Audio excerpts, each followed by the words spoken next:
Jom kita nge-thrift di Mr. Musashi. Dekat Pekan Ipoh, ada satu pot thrift yang memang kena serbu kalau korang pecinta badai Jepun. Tak perlu terbang ke Jepun. Kat sini ada, dekat Fepak je. Bukan setakat baju je, ada aksesori, baju lelaki, perempuan dan kanak-kanak pun ada. Dan macam-macam lagi. Yang bestnya, hanya kat Cawangan ni je yang ada premium section untuk ladies tau. Dah siap asing, ikut kategori, bersih, senang nak cari, tak penat kita nak menyelam. Harga pun masuk akal.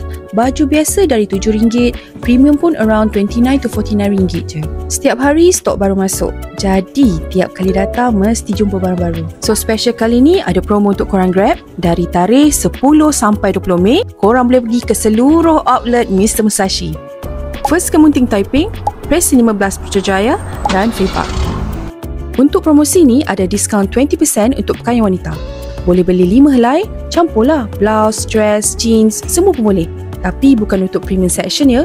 Kalau korang jenis suka barang rare, berkualiti dan berbaloi, Mr. Musashi Fepak ni pot wajib singgah kami. Apa lagi? Jom kita nge-thrift cara kakak lokal. Mr. Musashi.